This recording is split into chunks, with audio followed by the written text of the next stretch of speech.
Parte 2. La familia del Toro Rojo. Capítulo 1. De la escandalosa vida romana de la hija de Cicerón y otras particularidades de una época que mezcló el santoral cristiano con los dioses del Olimpo. Vio Claudio a Enciso de las Casas casi igual a como era algunos años antes, cuando leía sus conferencias en el Ateneo de Madrid, ostentando en el lado izquierdo de su frac una colección de condecoraciones papales y casi todas las de los imperios existentes entonces en Europa. El ilustre diplomático sudamericano tenía ahora algunas canas en su barba rojiza y el cráneo más desnudo, blanco y lustroso. Sus párpados estaban siempre un poco inflamados, lo que parecía obligarle, mientras hablaba, a cerrarlos y abrirlos con un tic nervioso. Instalado en Roma, después de 8 meses de vida errabunda, gustaba Borja de conversar con dicho personaje. Creyendo conocerlo en su justo valor, dejaba sin eco las burlas de muchos que acudían a sus fiestas y tomaban asiento a su mesa para ridiculizar luego su fervorosa actividad literaria. Guardaba, con las páginas sin cortar, todos los libros impresos en grueso papel que le había regalado Enciso, con pomposas dedicatorias llamándole eminentísimo poeta. No le interesaba conocer por segunda vez particularidades del Renacimiento italiano leídas en su adolescencia, pero declaraba sinceramente a este diplomático gratuito, ansioso de honores, una excelente persona, amable y tolerante, con afición al estudio y gran respeto a la inteligencia ajena, condiciones que lo colocaban por encima de la mayor parte de sus amigos y parásitos, vulgares de gustos, cobardes ante la novedad, con un pensamiento rutinario. Se retrató Enciso sin saberlo al decir una vez a Borja que era capaz de ceder cuanto poseía en América y Europa, sus campos de café, su refinería de azúcar, el palacio comprado en Roma, tal vez su mujer y sus hijas, a cambio de haber sido cardenal en los siglos XV o XVI, su época favorita. Dicho palacio romano era un motivo de irónicas conmiseraciones para las personas envidiosas que asistían a sus banquetes. Hombre de negocios en su país, adivinaba Enciso que le habían robado varios nobles de Roma amigos suyos, y especialmente una princesa, gentes que le sirvieron de intermediarios en la compra del edificio.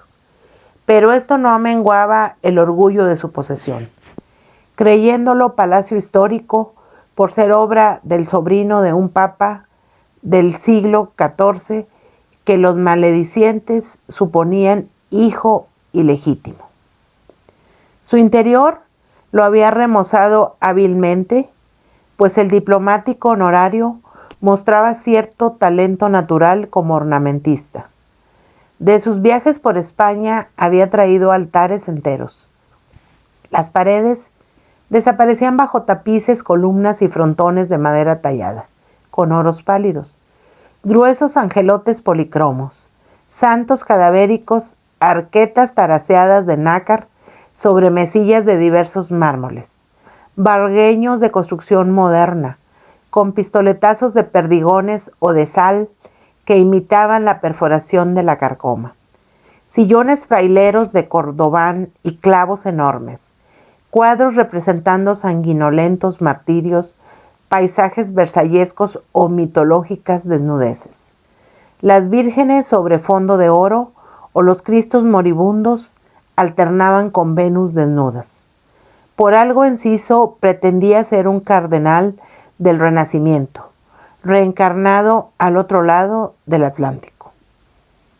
Todas las piezas de la casa parecían salones de museo. No quedaba un palmo de pared limpio de adornos, y había que avanzar por los recovecos que formaban los muebles excesivamente abundantes, casi aglomerados al azar de compras favorables. El comedor parecía revestido de escamas metálicas. Tantos eran los platos dorados de Valencia y de Sevilla que ornaban sus muros. El gran salón recordaba al visitante los estudios de ciertos pintores románticos que hace medio siglo fabricaron enormes cuadros de historia. El mismo amontonamiento híbrido de objetos vistosos e incoherentes, hasta del techo pendían, como solemnes guiñapos, banderas agujereadas y polvorientas. Exhibía con orgullo enciso de las casas su origen hispanoamericano, como si fuese la más alta e interesante en las noblezas. Únicamente la de los príncipes romanos podía compararse con la suya. Era de un hispanismo optimista que halagaba a Claudio y al mismo tiempo le hacía sonreír. Para este personaje, cuantos españoles marcharon en otros siglos a América fueron segundones de grandes casas. Todos linajudos, todos muy caballeros y de valor heroico, lo mejor de la raza. Y se abstenía modestamente de añadir que entre la selección aristocrática que pasó al océano, los que llevaban sus dos apellidos eran los mejores. Su fe en la sangre noble de los que colonizaron el Nuevo Mundo, como si nunca hubiesen ido allá bandidos, ni buena gente de origen modesto, le hacía considerar con ciega simpatía a todos los que llegaban hasta él procedentes de España. Cuanto más alto ponía este país y más entusiásticas hipérboles dedicaba a su historia, mayor lustre creía dar a su propio origen y al nombre doblemente famoso por la aristocracia y por la literatura que iba a legar a sus hijas. Apreciaba mucho a Claudio Borja, por ser español y por su apellido. Una de sus curiosidades era averiguar los grados de nobleza de cada uno de sus amigos, para lo cual se valía de varias obras de heráldica, colocadas preferentemente en su biblioteca y de consultas, pedidas por escrito a los llamados reyes de armas residentes en Madrid, técnicos indiscutibles de lo que él titulaba la ciencia del blasón. Usted es de una gran familia histórica, dijo a Claudio. Pertenece a la nobleza en la que yo hubiese querido figurar, de no bastarme la mía. Herencia de hombres de espada que pasaron el océano de los conquistadores. Procede usted de la aristocracia papal, gran familia la de los Borgias. Muchas veces siento la tentación de escribir un libro sobre ellos. Su tío don Baltasar me incitó a que lo hiciese en su reciente visita. Pero son tantas las cosas que debo escribir antes. Una familia que empieza a figurar en el mundo gracias a Calixto III, el octogenario e incansable cruzado, y termina un siglo después dando un gran salto. El cuarto duque de Gandia, cortesano elegante, que se hace jesuita y acaba por ser San Francisco de Borja. Todos en ella se muestran ardorosos, enérgicos, de vigorosa personalidad. César Borgia y San Francisco de Borja, surgiendo de la misma estirpe en el transcurso de pocos decenios. Unos Borjas fueron héroes, otros santos, otros terribles pecadores, pero ninguno vulgar ni mediocre. Y Enciso había terminado por decir un día, con el aire protector del maestro que da consejos: Amigo Claudio, usted que es joven, que empieza ahora su carrera y puede disponer de todo su tiempo, debía escribir algo sobre estos personajes tan calumniados o mal comprendidos. Borja acogió fríamente dichas insinuaciones, escribir, trabajar. Llevaba 8 meses de inacción, yendo de un lado a otro, con la inútil esperanza del enfermo, que pasa de balneario en balneario sin encontrar reposo. Era dueño absoluto de su persona. Vivía solo, con austera libertad. ¿Mas de qué serviría la libertad? Se había dirigido a Madrid al marcharse de la Costa Azul. Fue modo de una fuga, sin otra despedida que una breve carta. La noche anterior había hablado con Rosaura tranquilamente. Los dos seguían viéndose, pero quedaba en su memoria el recuerdo de aquella conversación frente al mar, en lo alto de la pendiente cubierta de flores, bajo la luz rosada del ocaso. Consideraban indudable la separación de que habían hablado, pero transcurrían los días sin que se realizase, y de pronto Claudio tomaba el tren, dejando en su vivienda una breve carta para que la llevasen a la villa de Rosaura. Era una repetición inconsciente de lo que había hecho la argentina en Marsella un año antes. Al llegar a Madrid, creyóse libertado para siempre de lo que él llamaba esclavitud con cadenas de oro. Se imaginó haber suprimido el tiempo al verse lo mismo que antes que se encontrasen los dos en Aviñón. Al final, conseguiría borrar los últimos meses de su existencia. Vivió en el mismo hotel, visitó a sus amigos antiguos, se mostró discretamente en los lugares donde se reunían estos compañeros de su juventud. Seguían batiéndose y envidiándose entre ellos, lo mismo que antes. Necesitaban verse todos los días, como si la vida les fuese imposible sin este contacto hostil. Otra vez, animados por su presencia, le pidieron dinero, tratándolo con la consideración y el menosprecio de que juzgaban merecedores a todos los ricos aficionados a las letras. Había escogido a Madrid como término de su fuga, creyendo encontrar en esta ciudad un ambiente refractario a sus melancolías. Pero los recuerdos de aquella mujer fueron saliéndole al paso. Un día, en el barrio de Salamanca, vio un edificio habitado en otro tiempo por Bustamante. Personas desconocidas lo ocupaban ahora. Doña Nati había creído prudente levantar la casa, imaginando que el alto cargo de su cuñado en Roma sería eterno. Aquí había visto él por primera vez a Rosaura.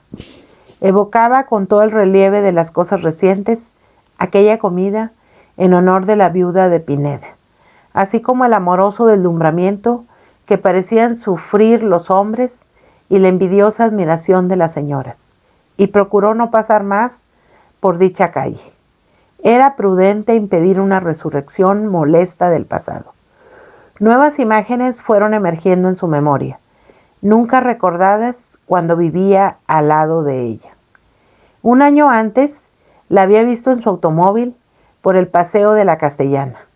Días después, ante los escaparates de una tienda elegante de la carrera de San Jerónimo, se fijó en unos hombres que miraban al interior, haciendo comentarios admirativos y salaces sobre una dama hermosísima que acababa de entrar, dejando su coche a la puerta. Era la hermosa viuda sudamericana que no podía mostrarse en las calles sin excitar ávida curiosidad y carnales deseos. Esto pasará, se dijo Borja. Mi fuga está todavía muy reciente. Aún no hace un mes que me separé de ella. Cuando trabaje de veras, estos recuerdos se disolverán como humo. Y se dedicó a organizar su trabajo, lo mismo que si preparase un remedio. Alquiló una casa en las afueras de Madrid, llevando a ella libros y muebles que las andanzas de su vida le habían hecho confiar a la custodia de varios amigos. Con repentino optimismo, ideó la producción de varias obras literarias que llegarían a hacerse famosas. Indudablemente, su ruptura con Rosaura tenía algo de providencial. Iba a escribir enseguida la novela poemática del Papa Luna, contando sus aventuras pontificales de mar y tierra. Luego seguiría dedicándose al género novelesco, produciendo nuevas historias de la vida contemporánea. Pensó un momento en escribir una novela sobre el tema de sus amores, las voluptuosidades y las inquietudes de un Tannhäuser moderno, adormecido a los pies de Venus. Inmediatamente desistió de tal proyecto. Era destapar una herida propia, hundiendo en ella sus dedos, irritándola. Un poeta puede cantar sus dolores. La obra es rápida, un trabajo de horas que no se prolonga más allá de la impresión momentánea. Al novelista solo le es dado contar historias ajenas. Su trabajo exige muchos meses. Imposible dedicarse día a día, en un plazo tan largo, a la evocación de penas propias ya casi olvidada. Es un suplicio superior a las fuerzas del hombre. Nada de su historia contaría las de los otros. De pronto, esta energía productora se vino abajo y su voluntad desfalleciente buscó excusas. Había llegado el verano, iniciándose la desbandada de los habitantes de Madrid hacia las costas del norte. Volvería a trabajar en los primeros meses del invierno. Ahora debía hacer lo mismo que los otros, pero en vez de dirigirse hacia el mar Cantábrico como los más, buscó el Mediterráneo y fue a Valencia por haber recibido una carta de don Baltasar Figueras. Ya estaba el canónigo de regreso en su caserón archivo, haciéndose lenguas de lo que llevaba visto en Roma. Gracias al apoyo del embajador español y de aquel diplomático sudamericano, el señor Enciso de las Casas, que él apreciaba como uno de los personajes más importantes de la ciudad eterna después del Papa, por su palacio comparable a un almacén de antigüedades, por su amistad con numerosos príncipes de la iglesia que asistían a sus banquetes, por los libros que publicaba magníficamente impresos, de los cuales había dado algunos a Figueras, edición especial destinada a los bibliófilos, recibió don Baltasar a su sobrino con admirable tranquilidad, como si la existencia del joven y la suya propia no significasen nada al lado de las obras de erudición que llevaba entre manos y los descubrimientos de arte retrospectivo que acababa de hacer en Roma. No se enteró siquiera de lo que esperaba hacer Claudio al instalarse de nuevo en España. Tampoco le preguntó por la señora de Pineda, ni quiso averiguar los motivos de este cambio de residencia, como si no lo hubiese visto en la Costa Azul, como si no hubiera almorzado 2 veces en la villa de aquella dama. Inmediatamente le habló con entusiasmo de las habitaciones del Vaticano, llamadas estancias de los Borgias, preocupándose en especial del pavimento antiguo de dichas salas. Solo quedaban de él algunos fragmentos de ladrillos, guardados como reliquias artísticas. Había sido hecho indudablemente de azulejos de Manises, adornados con escudos heráldicos en los que figuraba el toro rojo de los Borgias. Traía dibujos de ellos destinados a la ilustración de su próximo estudio sobre la azulejería valenciana. Y dejándose arrastrar por sus entusiasmos de erudito, enumeró las glorias de este arte que iniciaron los árabes en Valencia, y fue perfeccionado por los cristianos hasta convertirse en la producción decorativa más importante de la España medieval. Los azulejos de Valencia, dijo, así como sus platos y jarrones de reflejos dorados, los llevaban a todas partes los marinos de Mallorca, y por eso todavía guardan en el mundo el título de mayólicas. Los azulejeros, establecidos en los pueblos de Manises y Paterna, eran verdaderos maestros.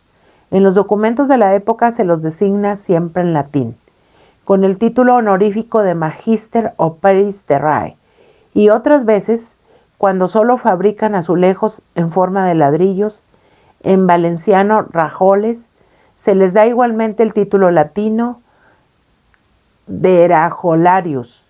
La fama de los azulejos de Valencia había llegado a Roma y cardenales y papas encargaban las llamadas mayólicas para el adorno de sus nuevas construcciones, encontrándolas más alegres y atractivas a la vista que el mármol extraído de los monumentos ruinosos de la antigüedad. El primer papa Borja, ocupado en combatir a los turcos, apenas construyó. Además era un jurisconsulto. Alejandro VI, más artista, fue ensanchando el Vaticano y quiso adornar los salones papales con azulejos de Manises, encargando pisos enteros a los rajolarios de aquí, tal vez con arreglo a dibujos hechos por el Pinturicchio. Esto último es lo que me incita a averiguar. A Claudio no le interesaban las preocupaciones del canónigo, y hasta miró a este con cierta hostilidad. Excelente persona, pero sin razón, viejo y además clérigo, un egoísta que solo se preocupaba de sus Magister Operis Terrae. Ni una sola vez nombró a Rosaura, como si ignorase su existencia. Al pasar por la Costa Azul En el viaje de regreso, su tren se habría deslizado a lo largo del jardín de ella, sin que se le ocurriese buscar con los ojos la villa lujosa donde había estado. Deseó más noticias e hizo preguntas intencionadas al canónigo para enterarse de cómo había sabido que él vivía ahora en Madrid, enviándole allá su carta. Me lo dijo el señor Bustamante antes que yo saliese de Roma, contestó con indiferencia don Baltasar, no dando importancia a sus palabras. Así supo Claudio que don Arístides y su familia se habían enterado de su fuga de la Costa Azul, pocas semanas después de realizarla. Esto le pareció asombroso. Luego se dio cuenta de la continua relación que existe entre el mundo invernal agrupado en torno a Niza y la sociedad diplomática y cosmopolita establecida en Roma. Siempre hay gente que circula entre ambos núcleos, transmitiendo noticias y murmuraciones. Esa especie de policía voluntaria había llevado la nueva de la desaparición del joven, último beguín de la rica viuda argentina. Solo estuvo en Valencia unos días. Volvió otra vez a Madrid, no queriendo seguir el vial en ferrocarril hasta Barcelona. Peñíscola estaba en el camino. Además, saliendo de España por la estación de Portbou, caería en Aviñón. Y esto le pareció equivalente a volcar con un pie la colmena de sus recuerdos que, como abejas irritadas, le perseguirían en su fuga. Permaneció una semana en San Sebastián, aburriéndose, pasó a Biarritz y el fastidio fue pisando sus huellas. Al principio de su fuga había creído conveniente enviar a Rosaura algunas cartas y tarjetas postales con saludos corteses, para hacerle saber dónde se hallaba. Ninguna respuesta. Tal silencio le pareció natural. Luego fue espaciando dichos recuerdos epistolares y finalmente se abstuvo de ellos.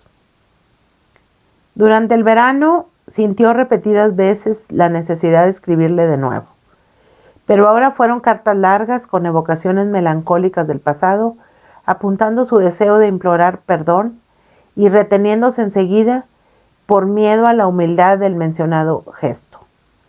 No envió ninguna de las cartas.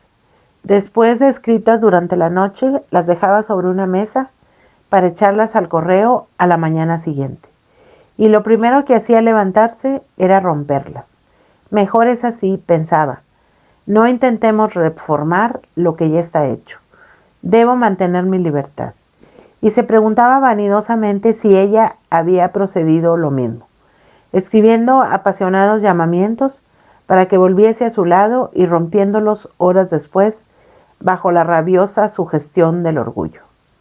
A pesar de que Claudio se juró a sí mismo muchas veces que Rosaura empezaba a serle indiferente, y según transcurría el tiempo, su imagen se iba esfumando un poco en su memoria, procuró averiguar dónde vivía. Estando en París a principios del otoño, hizo preguntas a muchos conocidos suyos, pertenecientes a la sociedad cosmopolita, que cambia de domicilio a cada estación del año, según las estaciones de la moda. Todos acogían sus preguntas con un gesto igual, primero de asombro, luego de duda. Madame Pineda, hace mucho tiempo que no la veo. Es cierto, nada se sabe de ella. ¿Dónde estará? Los que presumían de mejor enterados daban noticias contradictorias. Afirmaron algunos haberla visto en Deauville durante el verano, otros en Venecia. Uno hasta dijo que la había saludado en Biarritz, pero Claudio estaba ya en la misma época. En realidad, nadie sabía con certeza qué era de ella después del invierno anterior, pasado en la Costa Azul. Pensó Claudio que tal vez vivía en Londres, cerca de sus hijos. Las decepciones amorosas iban seguidas en esa mujer de un recrudecimiento del cariño maternal. Sin saber cómo, al principio del invierno, se vio Borja en Roma. El señor Bustamante le había escrito a París con tono de padre bondadoso, después de un año de frialdad epistolar. Pero no fue esta carta, ni el deseo de ver al solemne personaje, lo que le impulsó a ir a dicha capital. Cuando en su reflexiva soledad se preguntaba el motivo de tal viaje, lo atribuía a no existir en el presente momento ningún lugar de la tierra que pudiese ejercer sobre él mayor atracción. Había vuelto a pensar en aquella novela suya cuyo protagonista era el Papa Luna, varón tenaz, empeñado en la conquista de Roma, y que nunca llegó a pisar su suelo. Yo iré por él, se dijo el joven. Tal vez en esa ciudad, meta de todas sus ambiciones, vea yo al personaje bajo una nueva luz. Además llevaba leídos los manuscritos y artículos de revista que don Baltasar le dio en Niza, apreciaciones sobre los Borgias y el Renacimiento italiano, que despertaron en su voluntad un vivo deseo de volver a visitar la metrópoli papal, y se instaló en ella pensando que en Roma podría trabajar lo mismo que en Madrid. Lo recibió como un hijo el ilustre Bustamante, en su palacio de la Plaza de España. Toda su familia parecía haber pasado la existencia entera en este edificio destinado a los embajadores españoles acreditados cerca del Papa. Doña Nati se movía dentro de él como si estuviese en su casa paterna. Nadie hizo alusión a la vida anterior de Claudia. Jamás surgió en sus conversaciones el nombre de la viuda de Pineda, como si no la conociesen. Se adivinaba que era cosa convenida entre ellos, no hablar ni aludir a lo pasado. La cuñada del embajador fue la única que en ciertos momentos, por una agresividad irresistible, mostró intención de recordar a la dama sudamericana, tan aborrecida por ella en otros tiempos. Pero inmediatamente desistía de sus propósitos la viuda de Gamboa, aunque no estuviese presente su ilustre cuñado, para llamarla a la prudencia con significativos carraspeos y movimientos de párpados. Estela, por su parte, sentíase tan contenta de ver a Claudio que para conservar ese gozo se abstuvo de preguntarle qué había hecho durante tan largo apartamiento. Guiaba y mantenía el hombre ilustre la prudencia de su familia, dando ejemplo de discreción en sus conversaciones con Borja. Continuaba hablando, como siempre, de las grandes familias hispanoamericanas, todas amigas suyas, pero al mismo tiempo con la pericia del piloto que presiente la cercanía de un peligro oculto. Deslizaba su verbosidad entre tantas personas allegadas a la viuda de Pineda, sin nombrar nunca a ésta. Su propia gloria era el tema ahora de la mayor parte de sus conversaciones.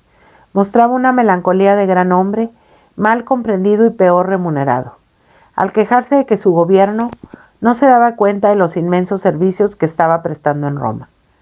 Casi todos los representantes diplomáticos de las repúblicas hispanoamericanas eran amigos suyos, y había pasado por Madrid para recibir los homenajes de la fraternidad hispanoamericana. Esto le permitía figurar a la cabeza de todos ellos, honor que no habían conseguido nunca, según don Arístides, los otros embajadores. Soy el cordón umbilical, dijo gravemente a Borja, que une a nuestras hijas de América con la Santa Sede. Todos sus ministros me buscan para que les sirva de intermediario. Habrán notado que esta casa se ve más frecuentada que nunca por la diplomacia de habla española. Y acto seguido, como si hiciese una concesión, añadió con envidia e ingratitud sin darse cuenta de ello. Únicamente Enciso tiene tanta gente en su palacio. Tal vez tenga más, pues convida a todos los cardenales, pero él es rico y gracias a su dinero, que le permite dar banquetes casi a diario, puede creerse un gran diplomático y un verdadero escritor. Don Arístides tenía que limitarse a darles bajo la dirección económica de su cuñada. No hemos venido aquí a arruinarnos, decía agriamente la viuda de Gamboa. Nuestro gobierno da muy poco para gastos de representación. Con un té cada mes hay de sobra. Que vayan todas esas gentes a matar el hambre a casa de Enciso, divirtiendo su vanidad de fantasmón. Estos comentarios no impedían que la terrible cuñada de Bustamante fuese la primera en halagar con visitas puntuales y exagerados elogios a la esposa de Enciso y sus numerosas hijas. Era el medio más seguro para que no se olvidasen de invitarla a sus banquetes. Viose Claudio rodeado al poco tiempo de igual ambiente que 2 años antes en Madrid. Todos lo consideraban como yerno futuro del embajador de España. Ni siquiera hacían alusiones verbales a su noviazgo con la hija. Era algo sobre lo que resultaban imposibles las dudas. La tía de la joven le había vuelto a tratar como un sobrino futuro, reservando para él las ávaras dulzuras de su carácter. Lo invitaba a que las acompañase a ella y a Estela en sus paseos por los alrededores de Roma, o en sus visitas a ciertos amigos comunes, disponiendo tales salidas hábilmente para que los 2 novios pudiesen hablar a solas. Y Claudio se dejaba arrastrar por esta complicidad, encontrando un nuevo placer pálido y discreto en su trato con la joven. Siempre, al iniciar la conversación con ella, resurgía en su memoria la imagen de Rosaura. Luego la olvidaba, influido por el encanto ingenuo y discreto de Estela. Seguía comparando mentalmente esta atracción con el perfume de la violeta silvestre. Además llevaba muchos meses de aislamiento, y esta criatura modosita y tímida era una mujer, aunque tan distinta de la otra. De pronto, en una de aquellas inconsecuencias de su naturaleza caprichosa, sentíase cansado de Bustamante y su cuñada, así como de toda la tribu. Era su palabra. De cardenales, príncipes italianos y diplomáticos de diversas procedencias que acudían como un refectorio a la mesa de enciso de las casas. El recuerdo de Estela embalsamaba su memoria discretamente. Era el único ser que no le infundía odio en tales momentos. Pero le resultaba grato vivir sin verla, manteniéndose recluido varios días en su casa. Tenía alquilado un villino en las afueras de Roma, una construcción género artista con pequeño jardín y estudio de pintor, propiedad de un joven yanqui aficionado a diversas artes que se mantenía a la puerta de todas ellas. Situación casi igual a la suya en literatura. Se había ido a Nueva York por varios meses, y al conocerse ambos en París, en el salón de un amigo, el norteamericano le arrendaba a última hora su casa de Roma, incluyendo en tal sesión la servidumbre, una ayuda de cámara italiano y su mujer, que actuaba de cocinera. Tendido en un profundo diván persa, con toldo de seda a rayas, sostenido por lanzas, mueble el más importante del estudio, y entre pinturas que Claudio definía como ultramodernistas, dejaba correr su pensamiento a través del pasado. Sentía la influencia espiritual de Roma, la presión de un ambiente que hace amar la antigüedad hasta a los seres de gustos más vulgares con inesperado romanticismo. Entre los 25 siglos de vida de esta urbe, buscaba con predilección un periodo de 100 años marcado por los historiadores con el título de Renacimiento. También él sentíase agitado por un deseo semejante al de Enciso, que lamentaba no haber sido cardenal en el siglo XV. Le daban envidia los príncipes y condottieri de la época de Segismundo Malatesta y César Borgia, haciendo la guerra entre baile y baile, organizando las fiestas del carnaval ante ciudades sitiadas, confundiendo en su existencia para apurarlos de un solo golpe, como el ebrio que bebe de un trago toda su botella, cuántos vicios ha podido inventar el hombre y cuántos placeres ideales guardan las artes. Moviéndose en pequeños escenarios, eran, sin embargo, para Borja, los mayores hombres de acción que mencionaba la historia. Todos morían jóvenes, como si pasados los 30 años, no pudiendo ya reservarles la vida ninguna novedad, se marchasen de ella voluntariamente. Hacía desfilar por su imaginación cuanto había oído a los eruditos sobre dicha época y lo que llevaba aprendido en incesantes lecturas. Era un periodo de personajes hambrientos de gloria, lo mismo los papas que los soberanos laicos. Solo pensaban en inmortalizar su nombre, y esto les permitía mirar a la muerte cara a cara. El lujo resultaba mayor que nunca. Los florentinos que habían llamado siempre vaqueros a los romanos por ser su principal riqueza los rebaños salvajes de una campiña abundante en marismas, empezaban a reconocer que esta gente ruda rivalizaba con ellos en lujos y en placeres. Venecia, Florencia y Nápoles eran de una riqueza considerable. Roma atraía el dinero de toda la cristiandad. El juego causaba tantos estragos en la familia como el amor. Los novelistas a la moda extremaban los modelos que Boccaccio les había dejado en sus cuentos, divirtiendo al público con relatos que ponían en ridículo el matrimonio y la familia. Empezaba el teatro en los alcázares de los soberanos italianos y todas las comedias tenían por base anécdotas lascivas. Pontífices y reyes se ocupaban igualmente en la organización de las fiestas del carnaval como si fuesen un asunto de Estado. Les convenía que el pueblo se entregara a desenfrenadas diversiones, creyéndose de este modo completamente libres.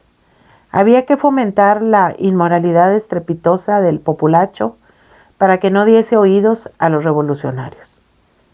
Respetables personajes tenían esclavas orientales en sus casas e iban además de visita a los palacios de las cortesanas célebres.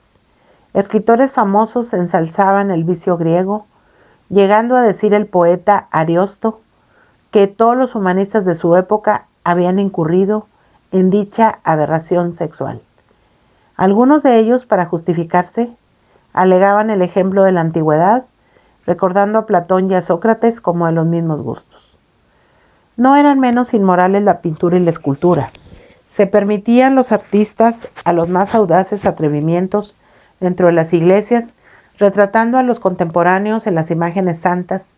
Segismundo Malatesta levantaba un templo en Rimini a la gloria de su amante, la bella Isota, que no sabía leer y escribir, cosa rara en aquella época, por ser las mujeres muy letradas y artistas, y en el interior hacía colocar estatuas de los dioses olímpicos figurando Venus desnuda cerca de la Virgen.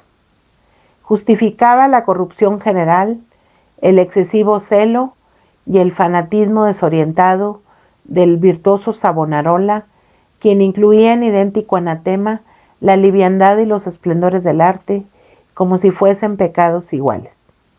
En vano legislaban príncipes y pontífices contra el lujo de la época.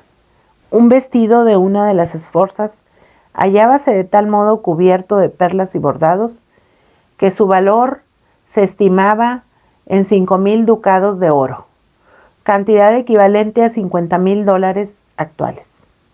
Los padres solo podían casar a una de sus hijas enviando las otras al convento.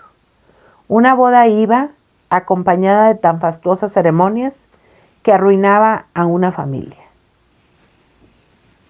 La usura era el principal industria de muchas ciudades italianas. Los judíos, únicos que la ejercían al principio, veíanse suplantados por los cristianos, resultando estos al fin más sin entrañas que los prestamistas israelitas. El interés de 30% era ordinario, llegando algunas veces al 70 u 80. Todos querían dinero para divertirse, tomándolo sin fijarse en las consecuencias. Los que se dedicaban al placer habían hecho voto de morir jóvenes. Nunca se conoció mayor desprecio por la vida ajena. El que tenía un enemigo lo asesinaba por sí mismo o valiéndose del auxilio de un mercenario. Los grandes mantenían un alquimista de cámara para que les preparase nuevos venenos. La liviandad de esposas e hijas daba origen a terribles venganzas. En la Roma de entonces, raro era el amanecer que no se encontraban en las calles varios cadáveres, pero esto no impedía las arriesgadas aventuras de la noche siguiente. Además, según decían los humanistas, los favoritos de los dioses deben morir jóvenes, y únicamente los burgueses, vulgares y tímidos, podían aspirar a una monótona vejez. El humanismo, que parecía materialista, representaba en realidad una gran aspiración espiritual. Los hombres de estudio y los artistas, pensaba Borja, Vivían postrados a los pies de Venus, divinidad despertada después de tantos siglos de sueño mortal, como las estatuas que iba desenterrando el arado en la campiña romana. Venus ya no era solamente la diosa del amor, servía de símbolo a la belleza, a la razón, a la dulzura de vivir, evocadas por el Renacimiento. Hasta el populacho sentía estos entusiasmos idealistas. Desenterraban los excavadores con sus picos un sarcófago de la antigua Roma, y dentro de él una joven desnuda, blanca como el marfil, con la rubia cabellera semejante a los rayos del sol, conservada durante 1500 años por un líquido misterioso que llenaba su tumba.